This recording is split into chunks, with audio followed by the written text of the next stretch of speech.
Aleluias. Tudo bem com vocês? Tudo bem?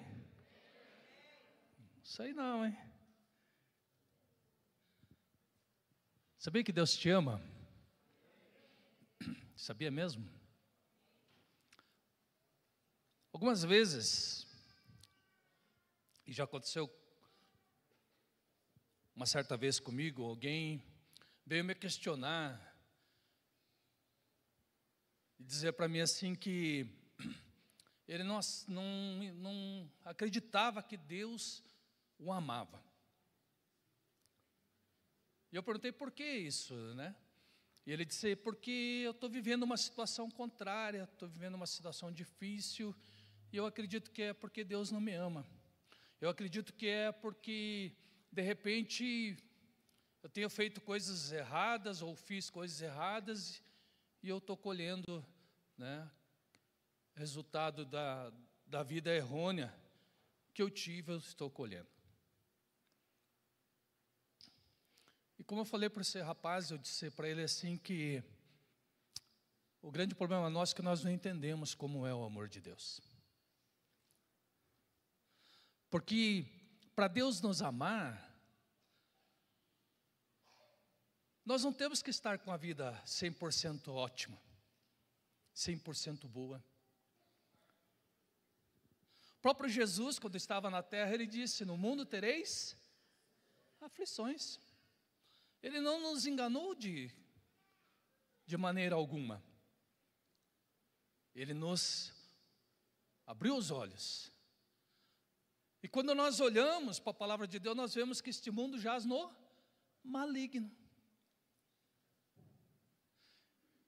O grande problema é que nós queremos andar neste mundo aquém das outras pessoas, além das outras pessoas, de uma forma diferente das outras pessoas. Nós acreditamos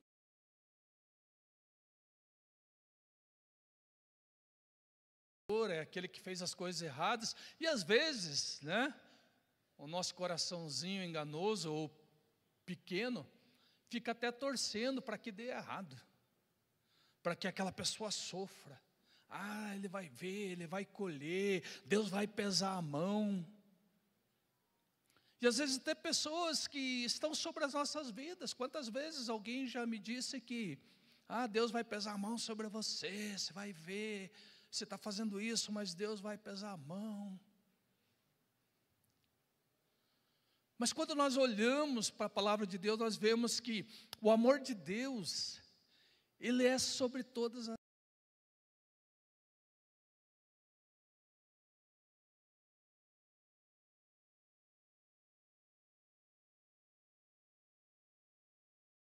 E ele termina dizendo que o amor tudo sofre. Por que o amor tudo sofre? Porque Deus, nos amando, Ele sofre por nós. Porque às vezes Ele olha para nós e nós estamos vivendo.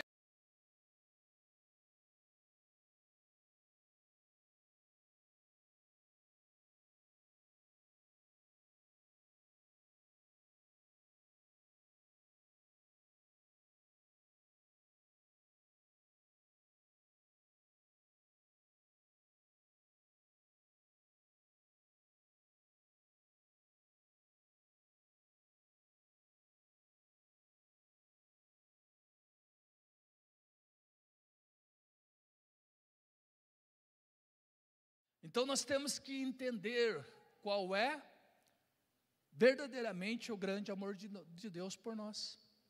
O amor de Deus por nós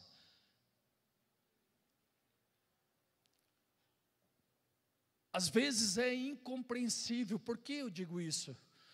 Porque não importa a situação a qual nós estamos vivendo, Deus nos ama do mesmo jeito. Se eu estou vivendo em pecado, Deus me ama em pecado. E tanto, né, nos amou em pecado que a Bíblia diz que Ele enviou o seu único Filho para morrer por nós.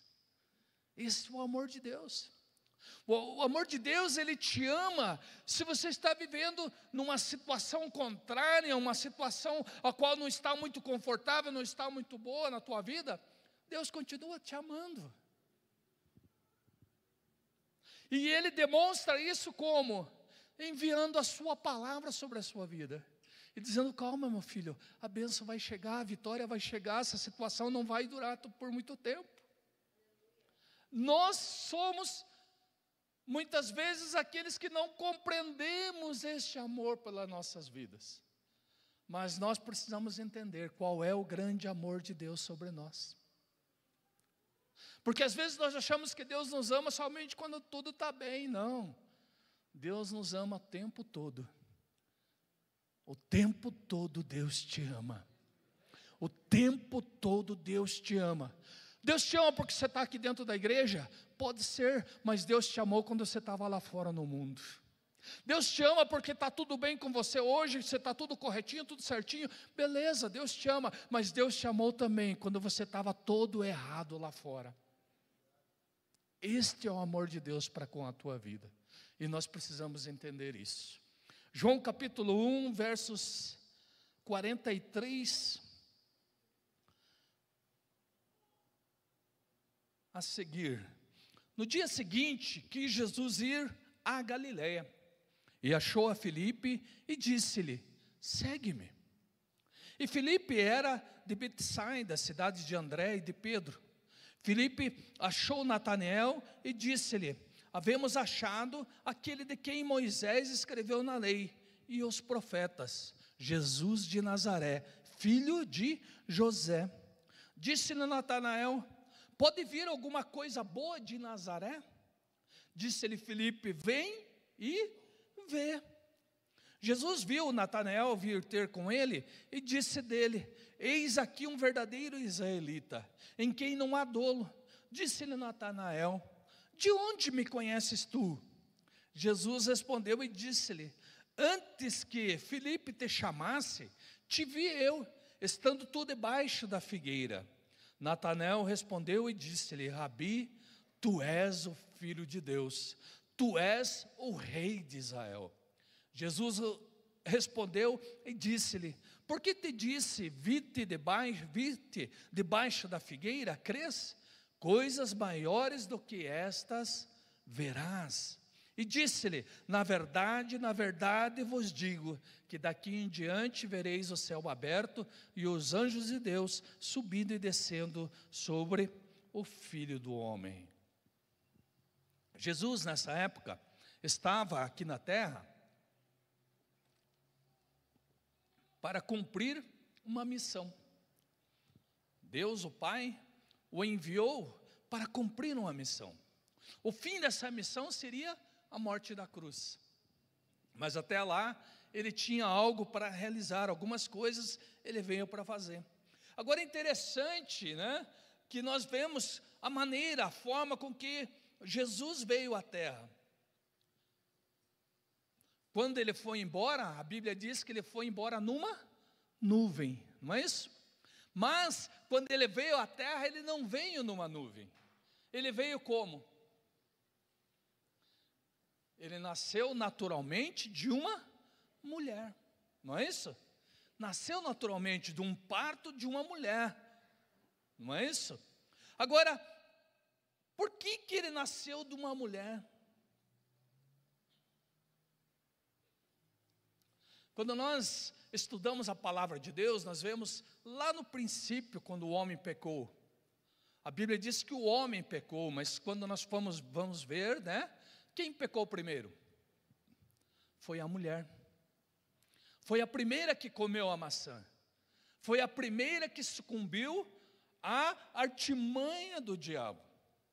E de alguma forma isso não foi bem visto aos olhos do nosso Pai. Por que isso? Porque o Pai, o nosso Deus, Ele não gostou da forma com que a serpente se aproveitou de Eva, ou se aproveitou da mulher. E por isso Ele disse, né, que haveria inimizade. Houve um decreto de Deus ali dizendo que haveria inimizade entre a mulher e a serpente. Quando Jesus vem e nasce de uma mulher, você mulher tem que entender uma coisa. o que Deus estava fazendo ali. Nada que Deus faz é em vão. Nada que Deus manifesta é em vão. O que Deus fez quando Ele fez Jesus nascer de uma mulher, foi criar um conserto sobre a mulher. Porque se você for ler a Bíblia, nos versos anteriores ao nascimento de Jesus, você vai ver que a mulher foi rechaçada. Ela foi colocada de lado, ela foi colocada de baixo, ela foi humilhada por muitas vezes pelos homens, pelo seu esposo, pelos seus pais. E aí chega Jesus, através de uma mulher. Deus o que está fazendo ali? Está colocando a mulher no lugar onde ela deveria verdadeiramente estar. Ali Deus estava fazendo um concerto com esta mulher. A serpente pode ter pensado que por meio da queda da mulher, toda a terra seria amaldiçoada. E era isso que Satanás queria. Satanás, na verdade, queria ali destruir os planos de Deus, fazendo com que a mulher pecasse. Mas tem uma coisa: apesar dos nossos erros, Deus nunca vai nos condenar. Deus sempre vai proporcionar um momento, um instante, um fato, algo para nos levantar novamente. Nós podemos cair ao solo, mas Deus vai preparar algo para nos levantar novamente, porque o que Deus nos quer é nos ver de pé, fazendo e executando a sua vontade. Deus, Ele nunca quis condenar o homem, porque no momento que Ele viu que o homem iria pecar, Ele já preparou o plano da salvação para a humanidade. Muitas vezes nós achamos que, por nós termos cometido isso, aquilo, ou aquela outra coisa, Deus vai nos condenar de alguma forma. Deus não nos vai amar de alguma forma. Ao contrário, meu irmão, a Bíblia diz que quanto mais pecado, maior é o amor sobre as nossas vidas. Quanto mais errado nós formos, maior é o amor de Deus por nós, porque Ele vai preparar, Ele vai fazer, Ele vai acontecer em nossas vidas, e Ele vai nos levantar, Ele vai conceder a bênção. Por quê? Porque nada, nenhum fato, nada que nós possamos fazer, o que o inimigo possa fazer sobre as nossas vidas, vai mudar os planos de Deus para conosco.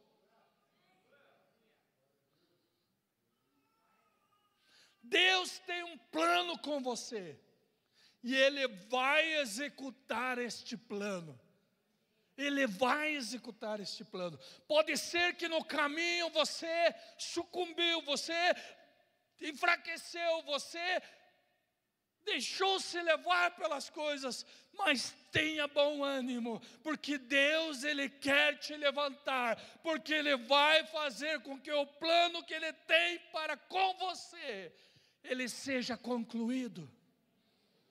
Ele vai ser concluído. O grande problema é, sabe o quê? Que as pessoas se tornam juízes. E nós muitas vezes estamos cercados de juízes. Lembra-se de Jó? Quando ele achou que estava recebendo os amigos, quando ele achou que ele ia ter o apoio dos amigos, o que os amigos se tornaram para ele? Juízes. Juízes. Vieram apontar o dedo, vieram dizer: você está em pecado, você tem que reconhecer isso. A sua esposa, que deveria ser aquela que devia estar sustentando ele, estar fortalecendo ele, foi aquele que veio acusá-lo de ter pecado, foi aquela que veio dizer que Deus não o amava e que ele tinha que desistir de Deus. Mas tem uma coisa: eles podem estar nos observando o tempo todo, sabe por quê? Porque a intenção muitas vezes das pessoas que estão à nossa volta é nos pressionar, porque a intenção muitas vezes do coração delas é nos ver no chão, é nos ver caído, é ver, os planos de Deus se frustrando sobre as nossas vidas, e muitas vezes até os nossos planos. Mas se enganam eles, porque quando eles nos olham, eles nos observam, eles olham para nós, muitas vezes estamos vivendo sob pressão, as coisas estão apertando, estão nos sufocando. Ei, aquilo que está acontecendo com você não é para te matar, mas isso está te preparando, isto está te fortalecendo, porque aquilo que Deus tem preparado para você é muito maior do que você pensa ou imagina. É como diz aquele versículo: coisas que o ouvido não ouviu, que não subiram ao coração do homem, são as que Deus tem preparado para nós. Sabe, as lutas, elas nada mais servem senão para nos fortalecer. Olha, se você olhar para o teu passado, você vai ver que hoje você está mais determinado do que ontem. Você vai ver que hoje as lutas de ontem, elas não têm mais poder sobre você, porque você já venceu as lutas de ontem, você já sabe como vencê-las novamente. Então o que vai acontecer? Pode ser que venham problemas diferentes, problemas maiores, mas eles não vão te vencer. Ao contrário, esta pressão toda não vai fazer você retroceder, mas ao contrário, vai fazer você sim avançar.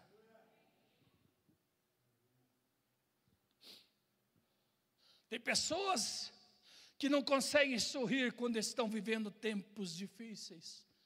Vou te falar uma coisa: essas pessoas não têm a essência do filho. Sabe por quê? Todos nós passamos por momentos difíceis, todos nós enfrentamos problemas, todos nós enfrentamos lutas, enfrentamos enfermidades, passamos por provações, passamos por decepções, passamos por muitas coisas. Mas a Bíblia nos diz que nós temos que nos alegrar no Senhor. Sabe por quê? Eu não sei se tua Bíblia diz isso, mas a minha Bíblia diz que todas as coisas cooperam. Para o quê? Para o bem de quem? Daqueles que amam a Deus. Todas as coisas são o quê? Todas as coisas. Sabe que essa é uma palavra grega, né? Todas. E todas no grego, no aramaico, no hebraico significam uma coisa: todas. Todas. Todas as coisas. Quais coisas? Coisas boas e coisas ruins. Coisas maravilhosas e coisas não tão maravilhosas. Todas elas cooperam para o nosso bem. Entenda isso. Quando uma luta vem, ela coopera para o teu bem. Por quê? Porque ela está te fortalecendo, porque amanhã vai chegar uma bênção, a qual você tem que estar preparado para usufruí-la.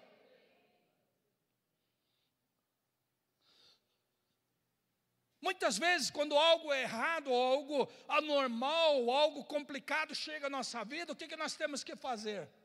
Buscar recursos para poder vencer isso. E na verdade a nossa vida é dessa forma, porque quando começamos a nos entender como gente, o que chega? O tempo da escola. O que é tempo da escola? O tempo do aprendizado. A nossa vida espiritual é da mesma forma. Hoje aqui nós estamos fazendo o quê? Aprendendo. Hoje eu estou com 36 anos de ministério, mas estou o quê? Aprendendo. Quando eu vou me formar? Quando Jesus voltar. Desculpa. Eu sigo algumas pessoas lá de Israel, e hoje eu vi uma coisa interessante. Um judeu anunciando a volta de Jesus. Claro que ele está anunciando a vinda de Jesus, né? Mas ele, pensando que está anunciando a vinda, ele está anunciando a volta. E eu fui olhar, né? Fui procurar ver no texto, que ele tentou traduzir para o português e não foi muito legal, né? Porque algumas palavras saíram fora, né? Mas eu consegui entender o que ele estava falando. Porque a Síria foi derrubado o líder maior da Síria hoje. E essa é uma profecia bíblica, e ele estava explicando essa profecia lá na região, em Israel, por que dessa profecia. E ele mostra que uma das coisas que iria acontecer quando Jesus estivesse pronto para vir, né, segundo ele, é que em volta, nas fronteiras de Israel, as coisas iam começar a acontecer de uma forma diferente. Nós vemos que Israel está há quase 2 anos em guerra, né? 1 ano e pouco em guerra, não é isso? E agora há pouco tempo, o Hamas começou a atacar Israel, e a Síria se juntou ao Hezbollah, que está lá esqueci o nome? No Líbano, né? Se juntou com o Líbano, e ao mesmo tempo, né, a faixa de Gaza, o Líbano e a Síria atacaram Israel ao mesmo tempo, tentando enfraquecer Israel. Só que a profecia diz que Israel seria fortalecido, e com o fortalecimento de Israel, esses inimigos deles iriam começar a cair. Hoje caiu o primeiro, né? Sem Israel ter ido lá matar o cara, né? Não precisou ali matar o cara. Simplesmente o fato deles se defenderem nessa guerra, eles ocasionaram o enfraquecimento do líder da Síria, e os rebeldes na Síria tomaram o poder. É claro, Israel tomou algumas providências, né? Essa noite bombardearam todos os estoques de mísseis que eles tinham lá, para que os rebeldes não pudessem se apossar desses mísseis e de repente se levantar contra eles. Mas ele falando que esta é uma profecia que está se cumprindo, e ele dizendo assim: Jesus está vindo breve. Na verdade, quando nós olhamos para o mundo, nós vamos ver isso: Jesus está voltando breve, Jesus está retornando, Jesus está vindo. Sabe qual é o grande problema da igreja? É que a igreja está esperando Jesus vir para poder ir embora.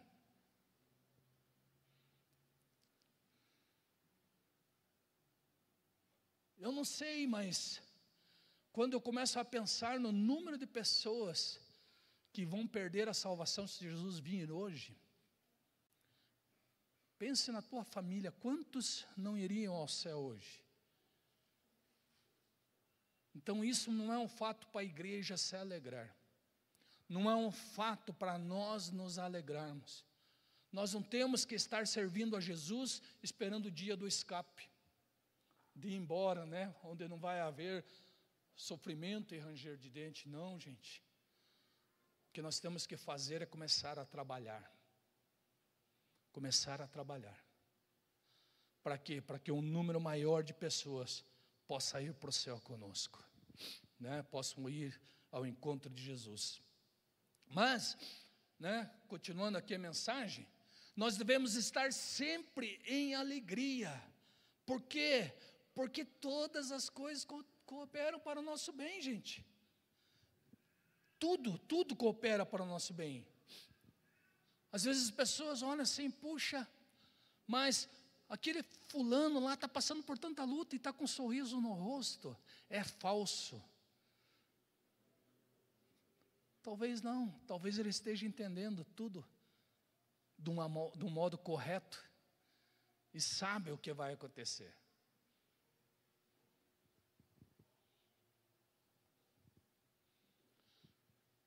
O grande problema nosso é que muitas vezes nós nos focamos no problema. O nosso foco é na dificuldade. O nosso foco é na luta. E nós muitas vezes avaliamos a nossa vida pela dificuldade pelo qual nós estamos vivendo. Mas ao contrário disso, o nosso foco devia estar ligado ao amor de Deus para com as nossas vidas. Aí se pergunta para mim assim, mas como pode uma pessoa ficar feliz se ela está passando por luta? Sabe como que pode? Sabe como eu fico feliz, mesmo estando em luta? Porque eu tenho uma palavra. Você tem uma palavra? Tem uma palavra? Então fique feliz. Sabe por quê? Porque ela vai se cumprir. Ela vai se cumprir. A Bíblia diz que Deus vela para cumprir a sua palavra. Pode ser que toda a situação que você está vivendo, todas as circunstâncias aonde você está vivendo, estão falando ao contrário. Se alegre, porque se você tem uma palavra, ela vai se cumprir na tua vida. Sabe, nós temos que entender isso, que para o mundo, uma má notícia põe eles para baixo. Olha só, uma má notícia para o mundo põe eles para baixo. Mas para aqueles que são filhos de Deus, nós temos que entender uma coisa, como eu disse, né? Todas as coisas cooperam para o bem. Então uma má notícia para nós, filhos de Deus, nós temos que nos alegrar, porque ela vai cooperar para o nosso bem. Você não está entendendo? Teve uma época que o mundo estava em recessão, e o profeta orando a Deus, perguntou, Deus, o que eu faço? E Deus disse para ele o quê? Compre terreno. Estava tudo mal, e Deus manda ele fazer o quê? Comprar terreno. Sabe por quê? Porque aqueles que pertencem a Deus, não é a condição financeira do país que manda neles, não é a condição financeira do Brasil que manda em você, a tua condição financeira está ligada ao reino do Pai. Então não importa, o Brasil pode estar indo para baixo, mas aqui tem pessoas que vão começar a adquirir coisas que não tinham. Vai começar. E eu sei o que eu falo, porque isso tem sido a minha vida. Isso tem sido o que nós temos vivido, eu e minha esposa. Nós hoje estamos numa grande luta, um grande problema, um grande dilema. Mas a gente se alegra, né? Porque nós sabemos que a nossa vitória está garantida. Porque quando há uma notícia ruim, nós nos lembramos que tudo ajuda para o bem daqueles que amam a Deus. Veja, Davi e Golias. Davi, ele chega no local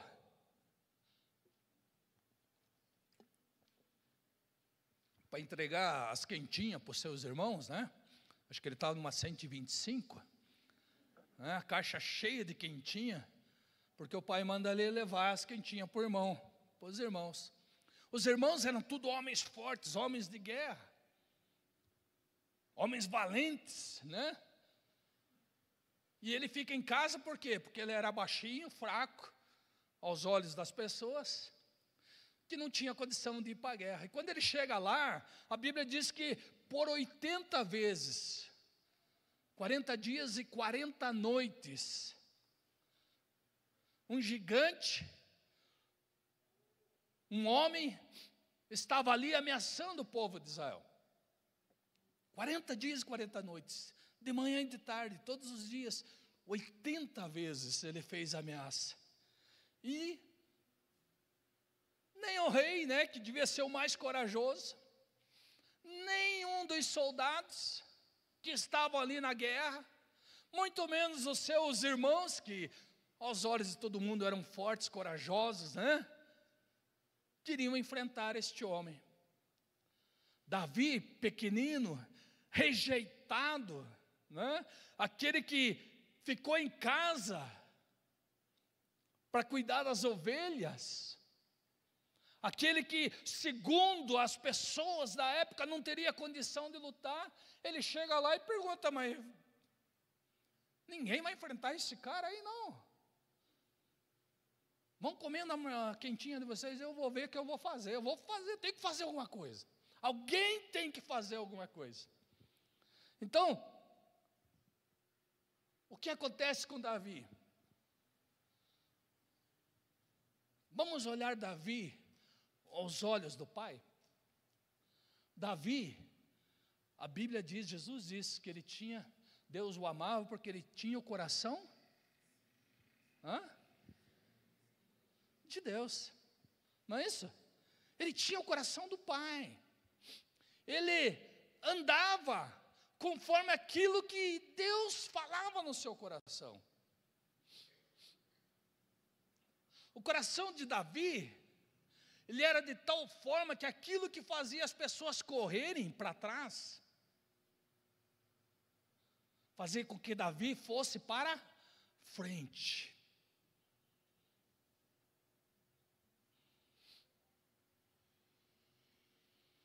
Eu quero declarar que nessa igreja se levantarão pessoas com o coração correto, que não andarão para trás, mas começarão a andar para frente.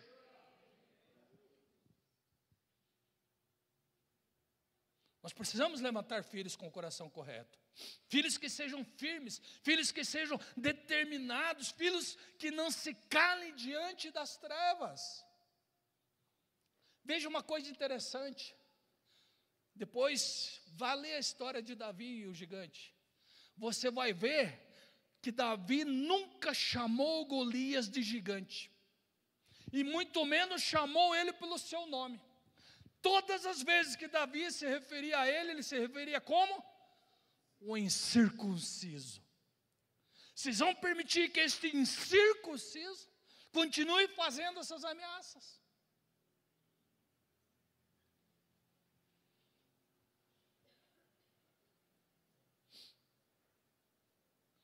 Sabe, o grande problema nosso é que nós medimos as nossas lutas conforme o nosso tamanho. Já imaginou o problemão de Davi se ele fizesse isso? Ele não olhou para o seu tamanho, ele não olhou para a sua dificuldade, para a sua pequenez. Veja que ele não conseguiu usar nem a armadura que o rei queria dar para ele, nem uma espada ele conseguiu manejar. Ele resolveu ir com aquilo que ele sabia dominar. Mas tem uma coisa: como um filho de Deus, ele sabia que a luta não era dele, era do Pai. Pare de lutar as tuas lutas com a tua própria força. Comece a olhar para cima e ver que tem um Pai sobre a tua vida, que vai lutar as tuas lutas e vai te fazer um vencedor.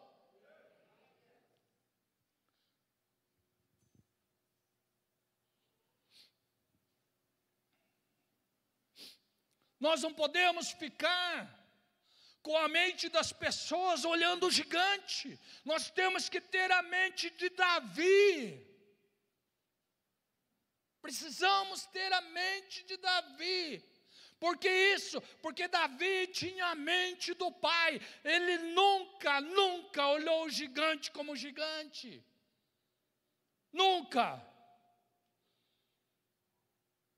Você nunca deve ter medo de ninguém que te afronte, principalmente se essa pessoa não tem aliança com Deus, se essa pessoa não tem uma palavra de Deus, ou se essa pessoa não tem uma promessa de Deus sobre a vida dela. Nunca sucumbe diante dessa pessoa, nunca retorne para trás, mas siga em frente, porque esta pessoa não vai te parar, ao contrário, ela vai te promover, assim como o incircunciso promoveu a Davi.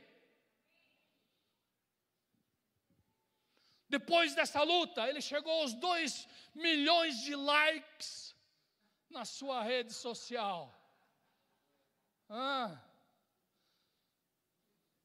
Lembrei da mulher do avião, né? 2 milhões de seguidores, não é isso? Tentaram humilhar ela. O que aconteceu? foi exaltada. Ela falou alguma coisa? Boca fechada. Eu tenho uma ministração, uma palavra, né? Uma pregação que eu falo isso. Se você não tem o que falar, fique de boca fechada. Porque quando nós fechamos a boca, o Pai fala por nós. Ei, você não está entendendo. Versículo 43, o texto que nós lemos. Vamos agora para a pregação. Isso foi só a introdução. Trouxeram lanche? Tem gente que sorriu amarelo agora. Calma lá, gente, nós chegamos lá.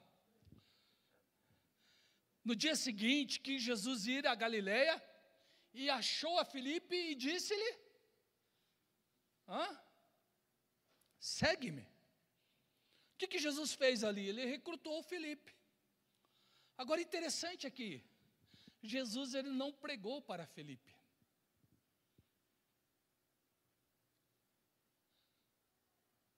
Jesus ele não trouxe uma grande mensagem, ele não mexeu com as emoções dele, ele não usou de retórica, ele não usou de exegese, ele não usou de nada.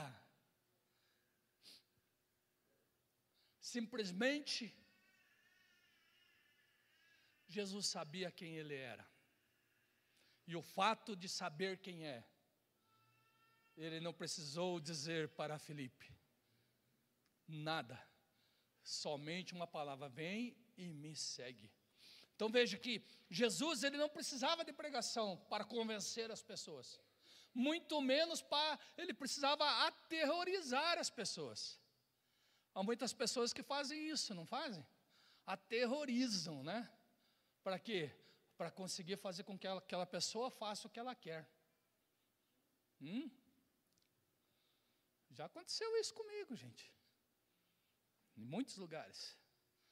Infelizmente, até dentro da igreja. Então, Jesus não precisava disso. Por que isso? Porque ele tinha a graça de Deus sobre a vida dele. E essa graça se manifestava no momento que ele estava andando.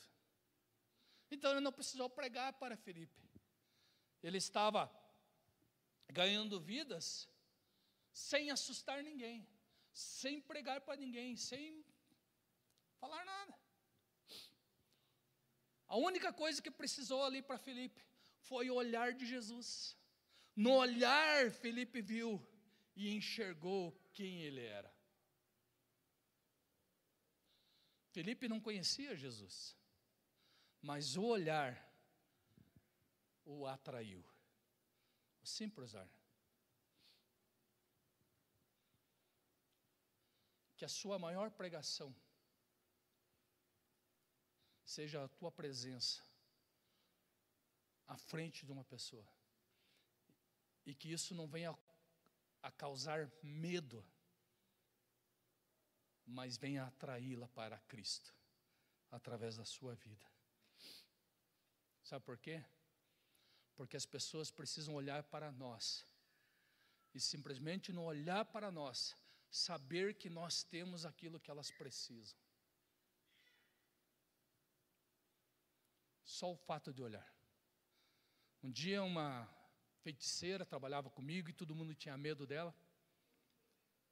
E ela precisou sentar ao meu lado para nós desenvolvermos um trabalho, uma atividade juntos para o secretário do meio ambiente na época. E nós trabalhamos ali por uns 4 dias. No segundo dia, ela disse para mim assim: eu gostaria de trabalhar aqui com você. Porque quando eu sento aqui ao seu lado, eu sinto uma paz que eu não consigo entender.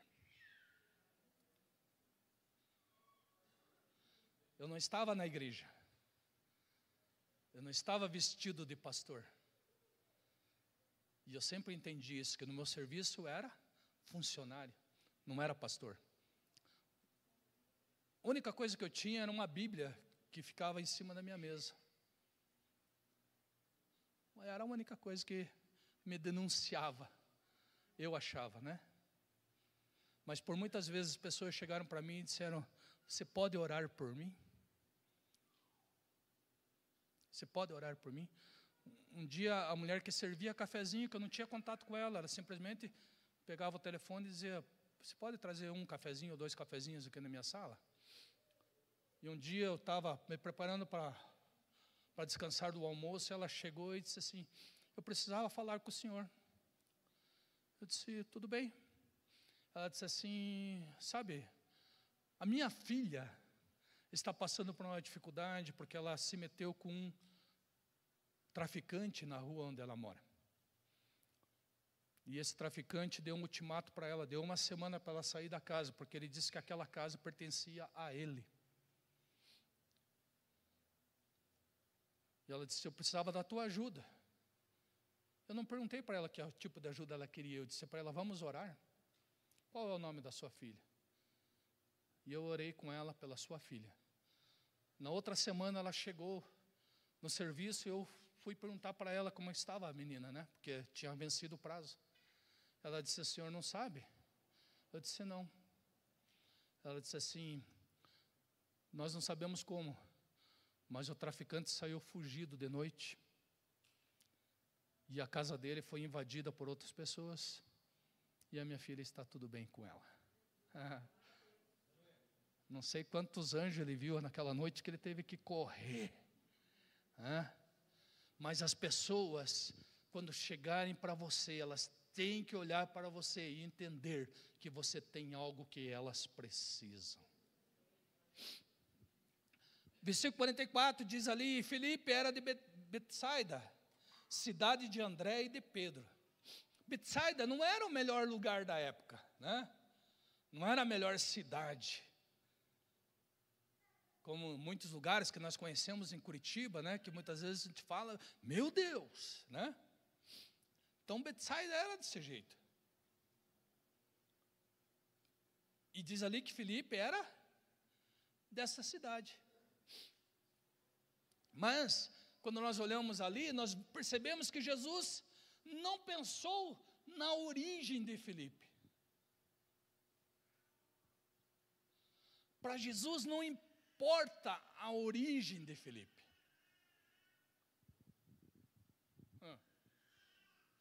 Para Jesus não importa a sua origem.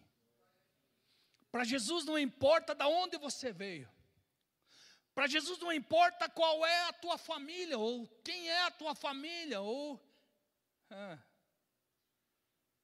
de qual situação você veio a Ele, ou por qual motivo você entrou hoje dentro da igreja.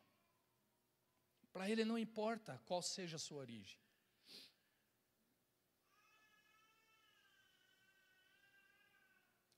Jesus, Ele nunca vai te desqualificar por causa do seu passado. Nunca Jesus vai te desqualificar por causa do seu passado. Então, pelo que Ele vai te qualificar?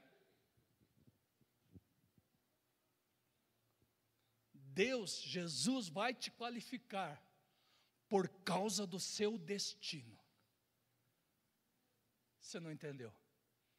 Deus está te qualificando, ou Deus já te qualificou por causa do seu destino, e não por causa do seu passado. Você precisa entender isso.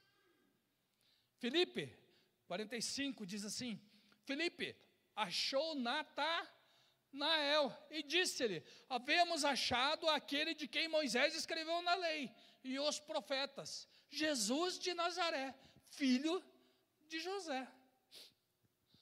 O que diz aqui?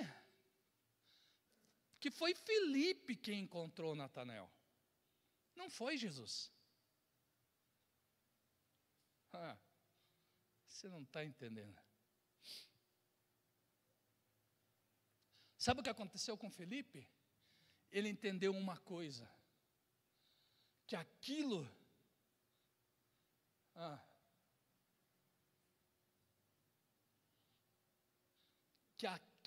que ele viu em Jesus tinha que ser compartilhado.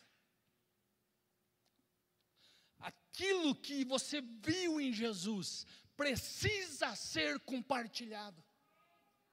Necessita ser compartilhado.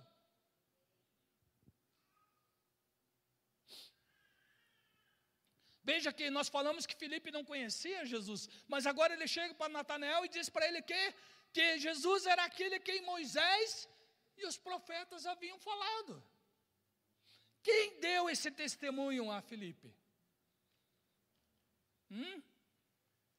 O mesmo que vai te ajudar no teu propósito, o Espírito Santo. Foi ele que testemunhou a Filipe quem era Jesus. E é esse que vai estar contigo. No momento que você estiver testemunhando, lembra de Atos? Fiquem em Jerusalém, até que do alto sejais revestidos de poder, e possais se tornar minhas testemunhas. Para nós sermos testemunhas eficazes de Jesus, nós necessitamos da ajuda do Espírito Santo.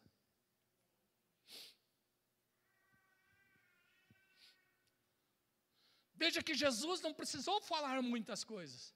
Simplesmente ele passou por Filipe e disse: venha.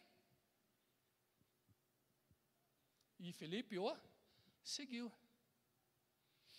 Há muitas pessoas que falam muito, mas não transmitem nada. E há outros que transmitem tudo, sem falar nada.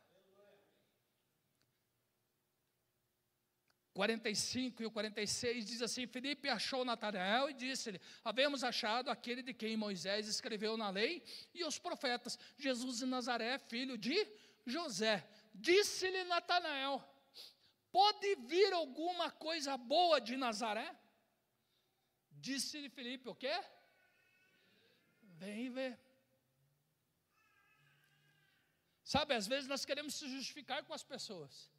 Não precisa. Simplesmente diga para ela: vem comigo que você vai ver. Vem comigo que você vai ver. Filipe, ele seguiu a Jesus não por outra coisa, mas por revelação. E veja que Jesus não mandou ele ir atrás de Natanael. Ele simplesmente entendeu que ele deveria buscar, procurar outra pessoa. Ele entendeu que aquilo que ele estava recebendo ali de Jesus necessitava ser compartilhado.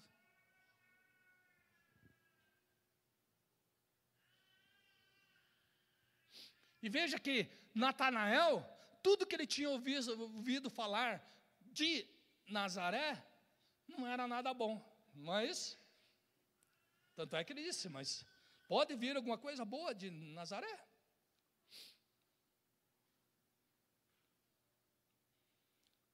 Sabe o que quer dizer isso?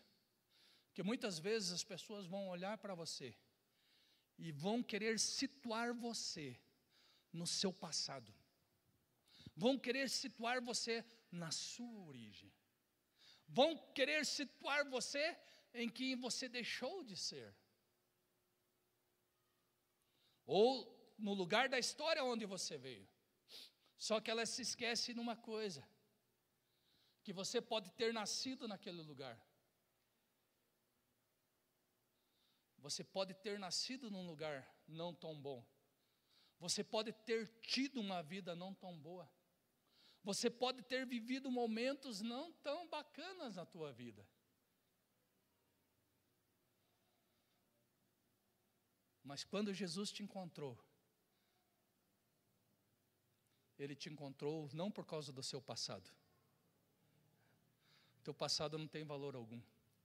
O que tem valor é o teu propósito, é o teu destino, é aonde você vai chegar.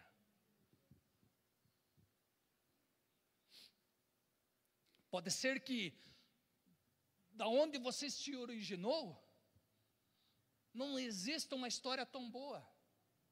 Mas tem uma coisa: no dia que você nasceu lá, a história daquele lugar começou a mudar. Porque pode ser que não tenham saído muitas pessoas boas desse lugar, mas você saiu. Você foi arrancado, você foi tirado, e você foi colocado num outro lugar, num outro patamar. Você não está entendendo. O importante não é da onde você veio, mas é para onde você está indo. 47 diz assim: Jesus viu Natanael vir ter com ele, e disse ele: eis aqui um verdadeiro israelita, em quem não há dolo. Disse-lhe Natanael: de onde me conheces tu? Jesus respondeu e disse-lhe: antes que Filipe te chamasse, te vi eu, estando tu debaixo de uma figueira. Jesus, ele viu sinceridade em Natanael. E Natanael, ao contrário, ele não ocultou essa situação. Ele expôs aquilo que ele pensava. Agora, existe uma coisa. Jesus sabia que no momento que ele chamasse a Filipe, Natanael seria encontrado por Filipe e seria chamado também. Veja que ele disse: antes que Filipe te encontrasse, eu te vi, né? Então, Jesus queria atrair Natanael também. Mas ele achou por bem não ir só ele, né, falar com Natanael. Ele quis usar a Filipe. Há muitas pessoas que Jesus quer tocar e alcançar. E Ele não vai vir pessoalmente alcançar essas pessoas. Ele quer te usar. Ele quer te usar. Melhor dizendo, o Ia vai mudar a frase aqui. Ele vai te usar. Ele não quer, Ele vai te usar. Você não tem ideia de quantas pessoas Jesus quer atrair através da sua vida. Comece a olhar quantas cadeiras vazias tem aqui. Talvez não caibam todas elas aqui. Talvez daqui uns dias nós tenhamos que abrir outro culto no domingo. Porque se você entender esta mensagem, as pessoas vão começar a vir para a igreja. Elas vão começar a ser atraídas. Por quê? Porque aquilo que você carrega tem o poder de atrair outras pessoas. Não é aquilo que você vai carregar, é aquilo que você já carrega. Vai atrair outras pessoas. 49, Natanael respondeu e disse: Rabi, tu és filho de Deus, tu és o rei de Israel. Veja que Natanael, ele não foi no instituto bíblico, ele não foi estudar para isso, para saber quem era Jesus, mas o encontro com o Filho o revelou a ele quem Jesus era. Nós precisamos ter um encontro com Jesus, porque Ele vai se revelar a nós. Nós precisamos, nesta casa, pessoas, ou melhor dizendo, muitas pessoas como Filipe. Nós precisamos nesta casa. Pessoas que estejam dispostas a ir de encontro aos Natanaéis deste mundo e atraí-las por aquilo que Jesus já revelou a você. Não importa qual seja a situação que você está vivendo, entenda isso. É o Pai que vai fazer. É o Pai que vai manifestar. É Ele que vai fazer. Um dia, quando eu me converti, um amigo meu do mundo, das quebradas, das bagunças, resolveu que queria me matar. Antes até mesmo de eu me converter. Só que ele nunca tinha vindo atrás de mim para fazer o que ele queria fazer. Mas quando eu comecei a ir para a igreja, porque eu me converti, no dia que eu cheguei na igreja eu me converti, completamente bêbado, embriagado, cheio de cachaça, tinha bebido o sábado o dia inteiro. Comecei com 5 litros de vinho. e fui parar depois o quarto, quinto bar. Aí me apavorei, porque eu tinha dito para minha querida esposa que eu ia cortar o cabelo. E os salões já estavam fechados, aí achei uma escola que estava aberta. Eu digo, meu Deus do céu, mas vai ter que ser aqui, né? Pagava R$1 e cortava o cabelo. Nem era real naquela época. Mas cortei o cabelo e fui para casa. Cheguei em casa, minha esposa não estava na prima. Fui na prima, a prima disse assim, olha, ou você vai para a igreja hoje, ou você está separado, divorciado da tua mulher. Eu não estava raciocinando, aceitei ir para a igreja. Não estava. Como quando entrei dentro da igreja, eu não raciocinei. Quando eu vi, eu estava sentado no primeiro banco. Eu só fiquei olhando, coitado desse pastor. A hora que eu der uma baforada aqui, ele vai cair atrás de saltar. Mas ali Deus me pegou através de um hino, né? Deus sempre fala comigo através do louvor. E Ele me pegou naquele louvor ali, me libertou e eu estou aqui. Para encurtar a história, né? Só que quando eu comecei a ir para a igreja, lembrei o que eu estava falando, o rapaz queria me matar, resolveu começar a ir atrás de mim. E nós andávamos alguns quilômetros a pé para chegar na igreja, 5 quilômetros mais ou menos. Com o Júlio no colo, e o Júlio não era nada, alivianinho. Né? Vocês veem pela Sara como é que é a família.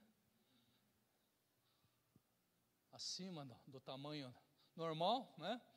E eu indo com o Júlio no colo, e quando eu olho para trás, o rapaz atrás de mim. E eu disse para minha esposa, você vai ter que aguentar o Júlio, porque eu vou precisar me defender, eu defender vocês, sei lá qual a intenção do rapaz, né? Entreguei o Júlio para ela e fomos. Entramos na igreja, o rapaz sumiu. Outro culto, a mesma coisa, ele foi atrás, né? Entramos na igreja, sentamos no lugar que nós sempre sentamos. Quando eu vi, ele estava sentado atrás de mim. E ele bate no meu ombro e diz assim, eu posso pegar o menino? Gente, meu coração foi lá no céu e voltou. Olha o Espírito Santo.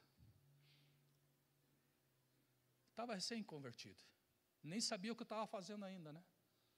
Estava ainda... Mas o Espírito Santo falou comigo e disse para mim assim, dê o menino para ele. E eu entendi que era o Espírito Santo. E o que eu fiz? Eu entreguei o menino para ele. Virei para trás, entreguei para ele. E virei para frente. E ele disse assim, beleza, pode pegar o menino. E eu peguei o menino, quando eu virei para falar com ele, ele tinha sumido. Alguns meses depois, alguns dias depois, não lembro, ele apareceu, nós abrimos um ponto de pregação lá em casa, e ele apareceu lá e se converteu a Jesus Cristo. Então veja que nós temos o que as pessoas precisam. E não precisa nós fazermos força, porque aquilo que está dentro de nós está querendo sair. Eu sempre digo isso, né? Quando Deus abençoa alguém, esta bênção tem que alcançar quem está ao lado. Tem que alcançar, seja qual for o tipo de bênção, gente.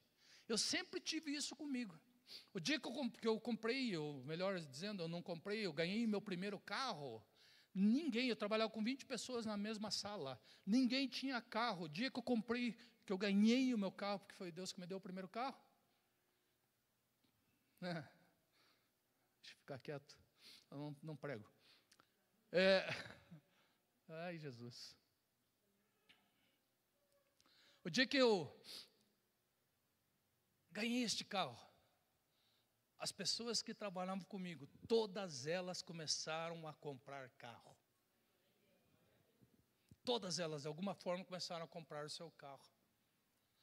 O dia que nós compramos a nossa casa, nós chegamos no portão, a vizinha disse para nós assim, bem-vindos ao pior lugar para se morar aqui no bairro. A pior rua, ela disse, a pior rua para se morar aqui no bairro. Em uma semana, Deus mudou a história daquela rua. Porque aonde está alguém que é filho de Deus, as coisas têm que acontecer. Se o diabo está agindo ali, é ele que tem que sair, porque eu não vou voltar para trás, eu vou para frente. Uma semana eu e minha esposa não dormimos, né? E foi isso que a mulher disse: ninguém dorme nessa rua. Uma semana nós não dormimos, mas crente quando não dorme, o que faz? Ora, né? Não sei, alguns oram, né? Outros não sei, mas nós oramos, uma semana orando, e daí Deus nos deu uma estratégia de jogar óleo na rua. Estava assim, de gente na rua, nós, como fazer, né? Pegamos o vidro de óleo na mão, escondidinho, fomos andando na rua e jogando e dizendo: essa rua pertence ao Senhor Jesus. Era uma quadra. Essa rua pertence ao Senhor Jesus. Pensa no que se transformou aquela rua.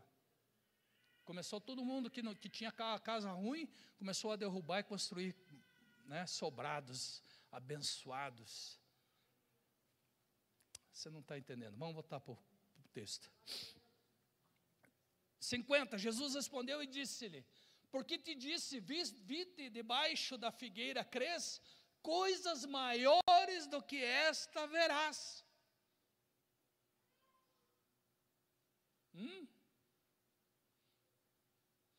Quando você começar a crer, a acreditar naquilo que Deus está te falando, você vai começar a ver coisas maiores. Coisas maiores. Você não está entendendo. 51, e disse-lhe Jesus: na verdade vos digo, que daqui em diante vereis o céu aberto, e os anjos de Deus subindo e descendo sobre o Filho do Homem. Deus age desse jeito, gente.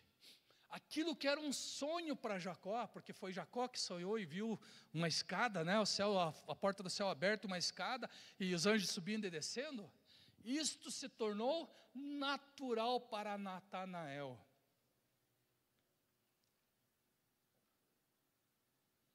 Tem coisas que aos teus olhos parecem difíceis, mas eu declaro que vão começar a se tornar natural na sua vida.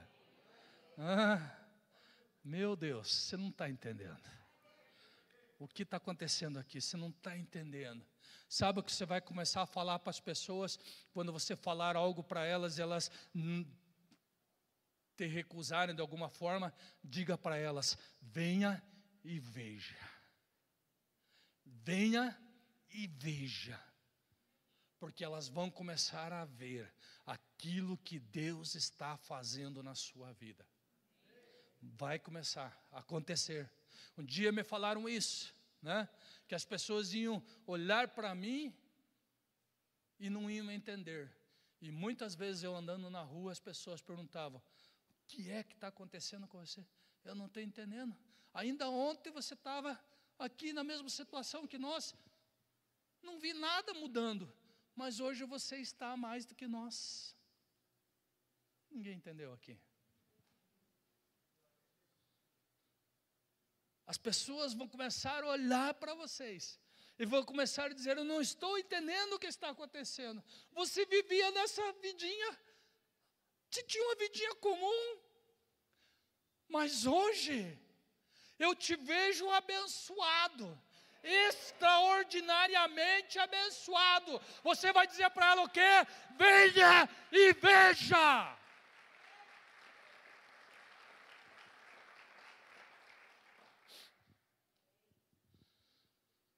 Vou te dizer uma coisa. Pela fé, comece a comemorar a vitória de Deus na tua vida. Não importa, não chegou nas tuas mãos ainda, a palavra não se cumpriu, comece a comemorar a vitória. Comece a comemorar a vitória. Comece a comemorar, porque Deus é grande, é poderoso para fazer acontecer. Sabe por quê? Deus mandou te falar para você hoje. O seu melhor momento começou hoje. O seu melhor momento acabou de começar. Comece a deixar que as pessoas vejam aquilo que o Pai está fazendo na tua vida. Comece a tomar posse da bênção. Comece a tomar posse da bênção. Comece a tomar posse da bênção. Filipe tinha poder legal para levar Natanael ao encontro daquele que lhe diria o que ele veria o céu aberto. Para terminar, se coloque de pé, que eu quero falar isso com você de pé.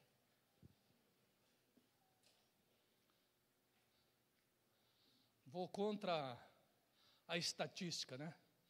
Tem um videozinho no Facebook que diz, cuidado, quando o pastor dizer que está terminando, é mentira, né? Não é mentira não, estou terminando, é a última frase da minha pregação, estou terminando minha pregação. É a última. Feche teus olhos e erga tuas mãos. Quem você é? Não senti firmeza. Quem você é? Quem você é? Vou dizer mais. Você é filho, mas é um filho marcado. Você é filho, mas é um filho marcado. Para quando? Para este tempo. Você é um filho marcado para este tempo. É o teu tempo, chegou o teu tempo. Comece a entender isso, que você vai começar a viver os melhores dias da sua vida, porque a palavra de Deus vai começar a se cumprir. As promessas de Deus vão começar a se cumprir na sua vida. Seja abençoado. Pai, eu oro por esses teus filhos e declaro sobre eles a tua graça. Declaro sobre eles, Pai querido, em nome de Jesus, esta nova temporada. Estamos a ponto de entrar no novo ano, Senhor. Este é o nosso ano, este é o nosso tempo, este é um tempo de bênção, é um tempo de vitória a esta casa, os filhos desta casa, Pai, que a Ti pertencem, ó Deus, em nome de Jesus. Amém. Amém.